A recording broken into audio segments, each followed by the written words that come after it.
जय मां सरस्वती। नमस्कार विद्यार्थी मित्रों। आज આપણે પ્રકરણ 2 બહુપદીઓ એની અંદર થિયરીનો અભ્યાસ કરીશું। પહેલા બહુપદીની વ્યાખ્યા જોઈએ।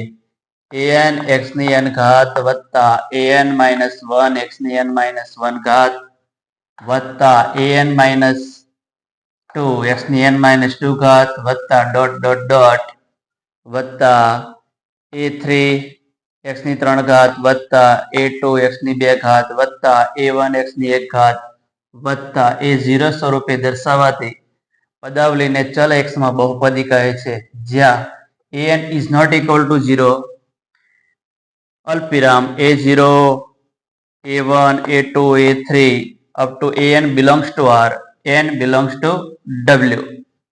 એટલે કે અહીંયા જે પ્રથમ પદ છે an x ની n ઘાત એની અંદર જે સહગુણક an છે એ ક્યારે પણ 0 હોવો જોઈએ નહીં।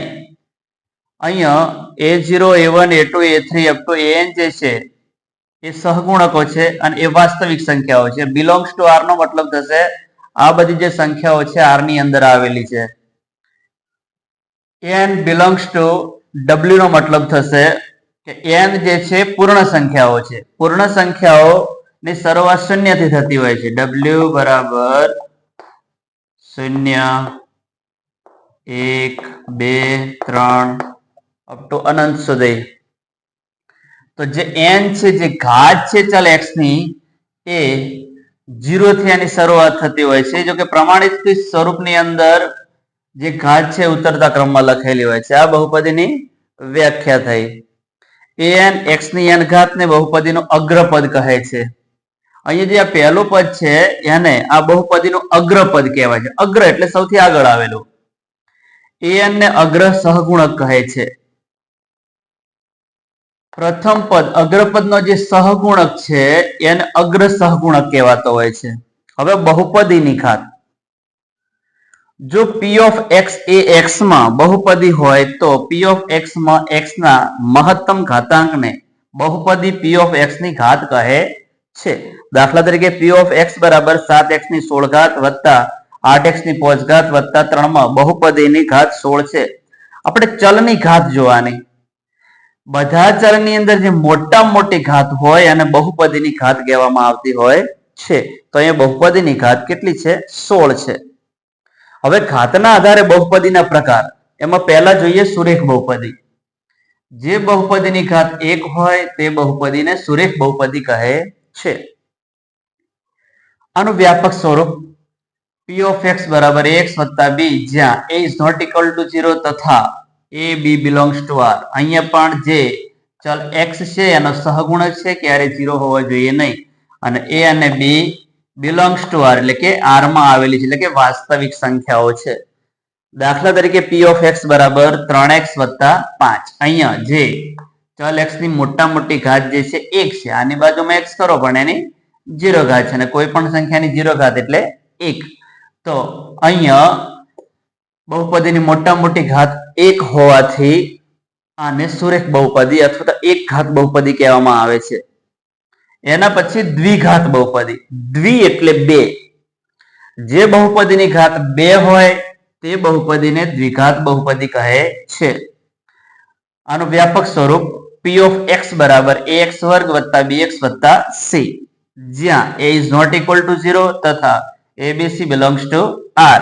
અહીંયા પણ જે x વર્ગનો સહગુણક જે છે એ ક્યારે 0 હોવો જોઈએ નહીં, તથા abc belongs to r એટલે કે a b અને c r માં આવેલી છે, r માંથી મળે છે, એટલે abc જે છે એ વાસ્તવિક સંખ્યાઓ છે।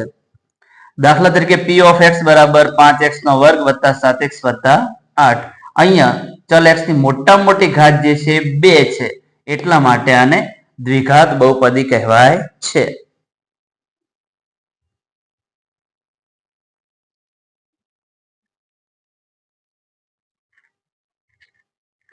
ત્રિઘાત બહુપદી, જે બહુપદીની ઘાત 3 હોય તે બહુપદીને ત્રિઘાત બહુપદી કહે છે।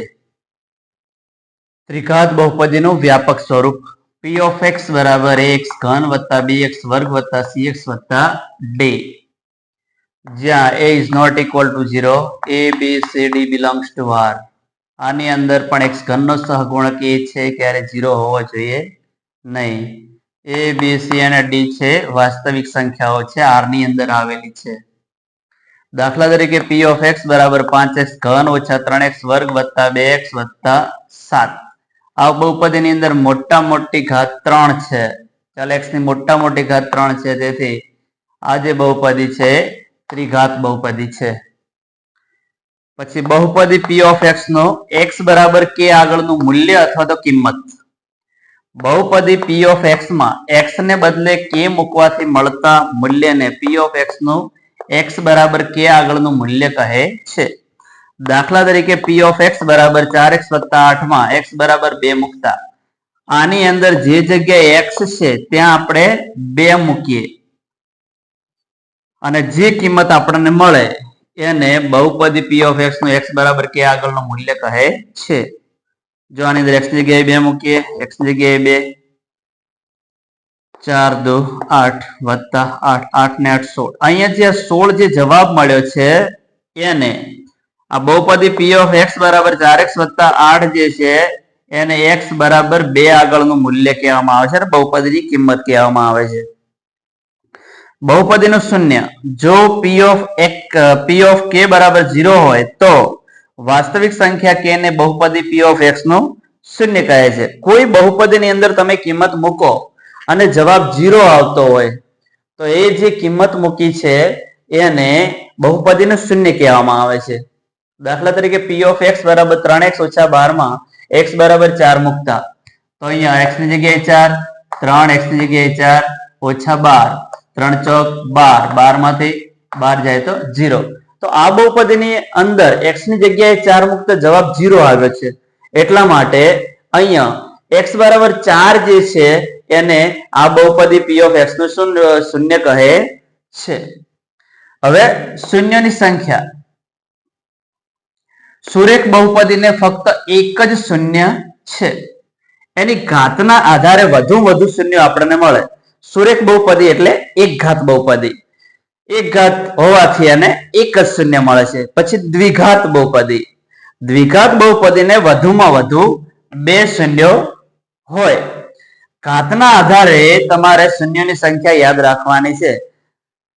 જેવડી ઘાત એટલા શૂન્ય મળે. દ્વિઘાત દ્વિ એટલે 2, વધુમાં વધુ 2 શૂન્ય મળે. ત્રિ એટલે 3. ત્રિઘાત બહુપદીને વધુમાં વધુ 3 શૂન્ય હોય. n ઘાત વાળી બહુપદીને વધુમાં વધુ n શૂન્ય હોય. n એટલે કોઈ પણ સંખ્યા.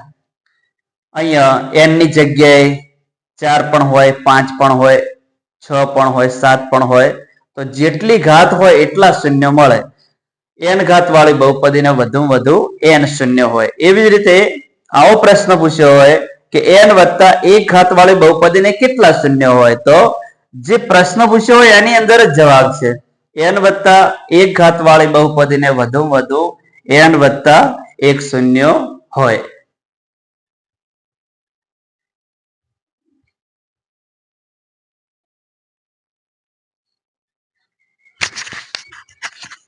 નોંધ નંબર 1. સુરેખ બહુપદી y બરાબર x વત્તા b નો આલેખ x અક્ષને બરાબર એક બિંદુ -b છેદમાં a પર અલ્પવિરામ 0 માં છેદતી રેખા છે. સુરેખ બહુપદીનો આલેખ હંમેશા રેખા જ મળે અને એ x અક્ષને -b છેદમાં a અલ્પવિરામ 0 માં જ છેદે, કારણ કે x અક્ષ પર જે પણ બિંદુ આવેલા હોય બધાના y આમ 0 હોય. નોંધ નંબર 2.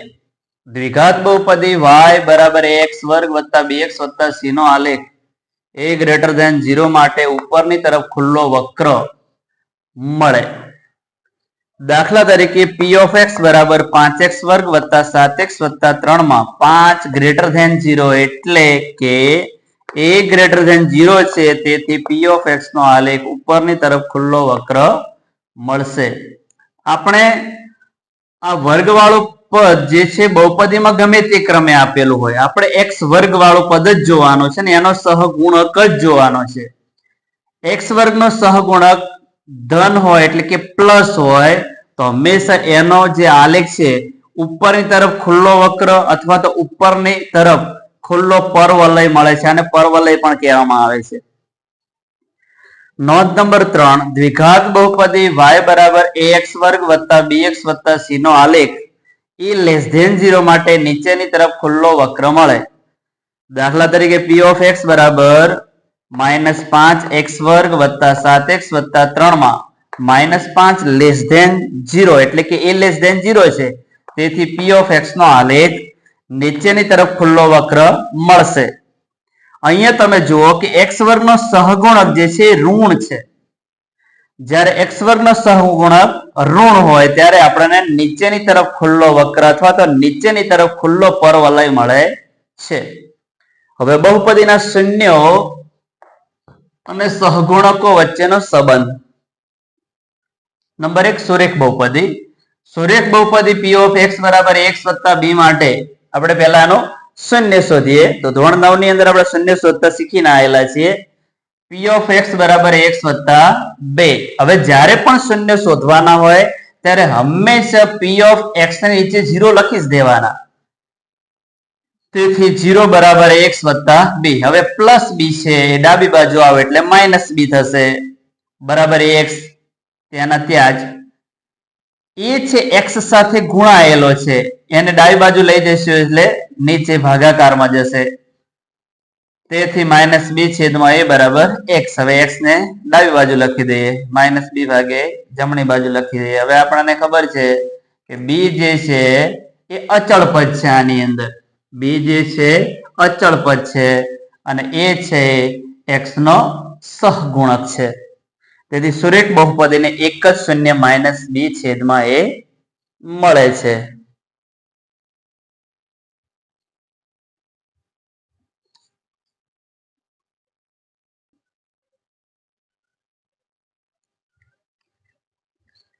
દ્વિઘાત બહુપદી. જો આલ્ફા અને બીટા એ દ્વિઘાત બહુપદી p of x બરાબર ax વર્ગ વત્તા bx વત્તા c એ ઇઝ નોટ ઇક્વલ ટુ 0 ના શૂન્ય હોય તો શૂન્યનો સરવાળો આલ્ફા પ્લસ બીટા બરાબર -b છેદમાં a બરાબર માઇનસ કૌંસમાં x નો સહગુણક છેદમાં x વર્ગનો સહગુણક. તો અહીંયા તમને શૂન્ય આપેલા ન હોય અને ડાયરેક્ટ શૂન્યનો સરવાળો માંગ્યો હોય તો તમે અહીંયા આ જે સૂત્ર છે એનો ઉપયોગ કરીને સીધો જ શૂન્યનો સરવાળો મેળવી શકો છો. એમાં શૂન્ય શોધવાની જરૂર ના પડે. તો આને તૈયાર કરી દેવાનું. આલ્ફા પ્લસ બીટા બરાબર -b છેદમાં a. આપોઆપ યાદ રહેશે. આપણે આ ફક્ત આ યાદ રાખવાનું છે, -b છેદમાં a. પછી શૂન્યનો ગુણાકાર આલ્ફા ઇન્ટુ બીટા બરાબર c છેદમાં a બરાબર અચળ પદ છેદમાં x વર્ગનો સહગુણક. અહીંયા જે c છે એ અચળ પદ છે અને એ છે x વર્ગનો સહગુણક છે. તો અહીંયા પણ આપણે આટલું યાદ રાખી લઈશું કે જ્યારે પણ આપણી પાસે ફક્ત બહુપદી આપેલી હોય અને શૂન્યનો ગુણાકાર પૂછ્યો હોય તો સીધા જ આની કિંમતો મૂકો અને સાદુરૂપ આપો એટલે આપણને સીધા જ શૂન્યનો ગુણાકાર મળી જાય. નોંધ, જો આલ્ફા તથા બીટા વિરોધી સંખ્યાઓ હોય તો b બરાબર 0. વિરોધી સંખ્યાઓ એટલે આલ્ફા બરાબર 3 આપેલા હોય, બીટા બરાબર -3 આપેલા હોય તો અહીંયા ફક્ત ચિહ્ન બદલી એટલે વિરોધી સંખ્યા બની જાય. 3 ની વિરોધી સંખ્યા -3 ને -3 ની વિરોધી સંખ્યા 3. જ્યારે આવું હોય વિરોધી સંખ્યા હોય ત્યારે જે પણ બહુપદી હોય એની અંદર આ જે વચ્ચેનું પદ છે ગેરહાજર હોય એટલે કે b બરાબર 0. આની b ની કિંમત 0 હોય. આપણી પાસે આવી ઘણી બધી બહુપદીઓ છે. એમાંથી એક જુઓ x વર્ગ ઓછા 9. આની અંદર તમે જોશો તો x વર્ગ આ પદ ગેરહાજર છે એટલે આપણે 0x લખીએ. તો આની અંદર તમે જો b બરાબર 0 આપેલા છે તો આલ્ફા અને બીટા જ્યારે વિરોધી સંખ્યા હોય ત્યારે સમજવાનું કે એની અંદર વચ્ચેનો પદ જે છે ગેરહાજર છે એટલે b ની કિંમત 0 છે. નંબર 2, જો આલ્ફા તથા બીટા પરસ્પરના વ્યસ્ત હોય તો c બરાબર a. વ્યસ્તનો મતલબ શું થાય? તો આલ્ફા બરાબર 2/3 હોય તો બીટા બરાબર એના વ્યસ્ત, એટલે 3 લઈ જાઓ ઉપર, 2 લઈ જાઓ નીચે, એટલે એના વ્યસ્ત થઈ ગયા. તો જ્યારે આલ્ફા અને બીટા પરસ્પરના વ્યસ્ત હોય ત્યારે બહુપદીનું પહેલું પદ અને છેલ્લું પદ જે છે એના સહગુણકો સરખા હોય. એક બહુપદી આપણે જોઈએ તો p of x બરાબર 6x વર્ગ માઇનસ 13x પ્લસ 6. આની અંદર તમે જુઓ કે x વર્ગનો સહગુણક જે a છે અને અચળ પદ c બંને કેવા છે? સરખા છે. તો આના જ્યારે આપણે અવિભાજ્ય અવયવીકરણ કરી અને જ્યારે શૂન્ય શોધીએ ત્યારે આપણને આ રીતની વ્યસ્ત સંખ્યાઓ મળે છે. એટલે જ્યારે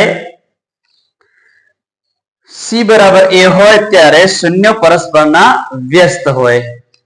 નંબર 3 ત્રિઘાત બહુપદી.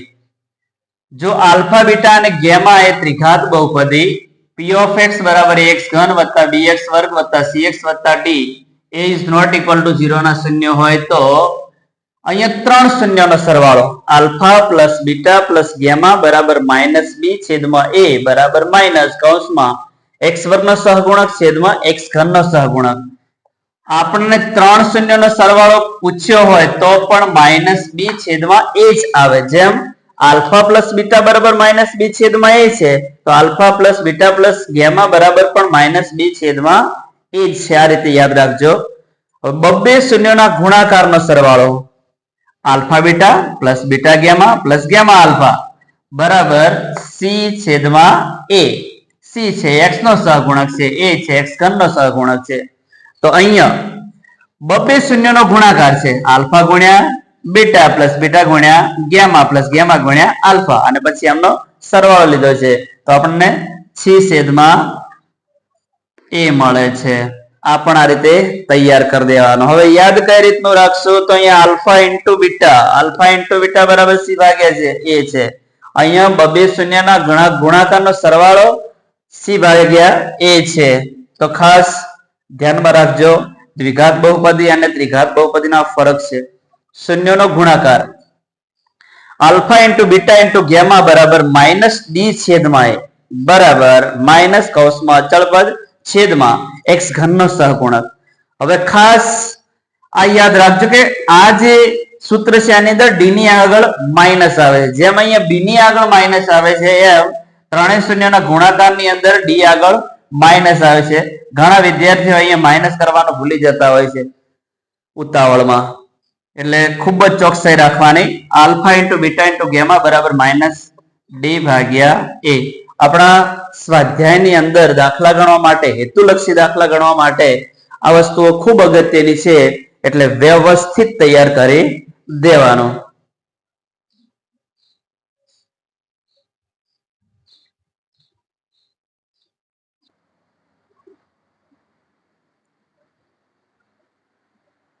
નિત્ય સમો નંબર 1 દ્વિપદીનો વર્ગ a વત્તા b કૌંસની 12 વર્ગ બરાબર પહેલા પદનો વર્ગ પ્લસ અહીંયા પ્લસ હોય તો બીજા પદ આગળ પ્લસ આવે, અહીંયા માઇનસ હોય તો બીજા પદ આગળ માઇનસ આવે. પહેલા અને બીજા પદનો ગુણાકાર કરીને બમણા એટલે 2ab વત્તા બીજા પદનો વર્ગ. આમ જો કે આ જે નિત્યસમ છે એના પરથી એનું જે વિસ્તરણ થાય છે આમ પૂર્ણવર્ગ ત્રિપદી મળે છે. નંબર 2 a ઓછા b કૌંસની 12 વર્ગ બરાબર પહેલા પદનો વર્ગ a વર્ગ, અહીંયા માઇનસ છે તો માઇનસ પહેલા અને બીજા પદનો ગુણાકાર કરીને બમણા એટલે 2ab વત્તા બીજા પદનો વર્ગ. પહેલું છેલ્લું પદ હંમેશા ધન જ હોય અને પૂર્ણ વર્ગ જ હોય. નંબર 3 પહેલા કૌંસમાં a વત્તા b બીજા કૌંસમાં a ઓછા b બરાબર a વર્ગ ઓછા b વર્ગ. અહીંયા પહેલું પદ સમાન હોય, બીજું પદ સમાન હોય અને ચિહ્નો જુદા જુદા હોય. આમાં પ્લસ હોય ને આમાં માઇનસ હોય, તો આમાં માઇનસ હોય ને આમાં પ્લસ હોય તો આ નિત્યસમ બનશે a વર્ગ ઓછા b વર્ગ. નંબર 4 પહેલું પદ સમાન હોય, બીજું પદ જુદું હોય, ભિન્ન હોય તો અહીંયા નિત્યસમનો ઉપયોગ થાય છે. જો પહેલા કૌંસમાં a x વત્તા a બીજા કૌંસમાં x વત્તા b બરાબર સમાન પદનો વર્ગ એટલે x નો વર્ગ વત્તા બીજા પદનો સરવાળો કૌંસની અંદર ને કૌંસની બહાર x વત્તા ab. અહીંયા કૌંસમાં બીજા પદનો સરવાળો કરવાનો છે અને છેલ્લે બીજા પદનો ગુણાકાર કરી દેવાનો છે. નંબર 5 ત્રિપદીનો વર્ગ a + b + c કૌંસની બહાર વર્ગ બરાબર પહેલા પદનો વર્ગ વત્તા બીજા પદનો વર્ગ વત્તા ત્રીજા પદનો વર્ગ a વર્ગ વત્તા b વર્ગ વત્તા c વર્ગ વત્તા 2 ગુણ્યા પહેલું પદ a ગુણ્યા બીજું પદ 2 વત્તા 2 બીજું પદ ગુણ્યા ત્રીજું પદ વત્તા 2 ગુણ્યા ત્રીજું પદ ગુણ્યા પહેલું પદ. તો આ રીતે આ નિત્યસમ આપણે યાદ રાખીશું. ક્રમશઃ a b c લાઈનસર આવે છે a b b c c a. Number 6 દ્વિપદીનો ઘન a + b કૌંસની બહાર ઘન બરાબર a ઘન વત્તા b ઘન વત્તા 3ab કૌંસમાં a વત્તા 2. જો આને યાદ કરી તો રાખશો તો અહીંયા પ્લસ છે એટલા માટે અહીંયા બધા પ્લસ પ્લસ આવશે. સાદું રૂપ આપ્યા પછી પણ પ્લસ જ આવે. નંબર 7 a ઓછા b કૌંસની બહાર ઘન બરાબર a ઘન ઓછા b ઘન ઓછા 3ab કૌંસમાં a ઓછા 2. અહીંયા પણ વચ્ચે માઇનસ હોવાથી પહેલા પદ સિવાય બધે માઇનસ યાદ રાખવાનું. આ રીતે સરળતાથી આ નિત્યસમ યાદ રહેશે. હા, આનું સાદું રૂપ આપો ત્યારે આ અંદરના જે માઇનસ છે એ પ્લસ થઈ જાય કારણ કે અહીંયા આગળ માઇનસ છે. હવે છઠ્ઠા નિત્યસમ ઉપરથી આપણને આઠમું નિત્યસમ મળે પણ ડાયરેક્ટ આ રીતનું યાદ રાખો તો સરળતાથી સીધો ઉપયોગ કરી શકાય. દાખલામાં a ઘન વત્તા b ઘન બરાબર પહેલા કૌંસમાં આ બંને ઘન રે દૂર કરીને લખી દેવાનો. વચ્ચે પ્લસ છે તો પ્લસ મૂકી દઈશું. a ઘન નો ઘન દૂર કરીએ તો a b ઘન નો ઘન દૂર કરીએ તો b પહેલા કૌંસમાં a વત્તા b બીજા કૌંસમાં પહેલા પદનો વર્ગ. હવે યાદ શું રાખીશું કે અહીંયા પ્લસ હોય તો અહીંયા માઇનસ વિરોધી ચિહ્ન જ મૂકવાનું. આ નિત્યસમ એવું છે અહીંયા પ્લસ હોય તો અહીંયા માઇનસ મૂકવાના. પહેલા બીજા પદનો ગુણાકાર વત્તા b નો વર્ગ. યાદ રાખજો આ નિત્યસમમાં 2 આવતા નથી. નંબર 9 જે છે એ આપણને સાતમા નિત્યસમ ઉપરથી મળે છે. a ઘન ઓછા b ઘન બરાબર ઘન દૂર કરો એટલે પહેલા કૌંસમાં a ઓછા b અહીંયા માઇનસ છે એટલા માટે કૌંસમાં પહેલા પદનો વર્ગ a વર્ગ આમાં માઇનસ છે તો આમાં શું આવશે પ્લસ. પહેલા બીજા પદનો ગુણાકાર ab વત્તા 2 વર્ગ. નંબર 10 a ઘન વત્તા b ઘન વત્તા c ઘન માઇનસ 3abc બરાબર પહેલા કૌંસમાં 3 3 ના ઘન દૂર કરીને કૌંસમાં લખી દેવાના a વત્તા b વત્તા c. બીજા કૌંસમાં 3 3 પદનો વર્ગ a વર્ગ વત્તા b વર્ગ વત્તા c વર્ગ. હવે દરેક આગળ માઇનસ લખી minus ab minus bc minus ca. પહેલું પદ ગુણ્યા બીજું પદ ગુણ્યા ત્રીજું પદ ગુણ્યા પહેલું પદ. હા, દરેક આગળ માઇનસ છે અને અહીંયા 2 આવતા નથી. યાદ રાખજો ત્રિઘાત બહુપદીનો જે વર્ગ છે એની અંદર જ બધે 2 આવતા હોય છે. આ નિત્યસમમાં ક્યાંય 2 અહીંયા આવતા નથી. જય માં સરસ્વતી. વિદ્યાર્થી મિત્રો.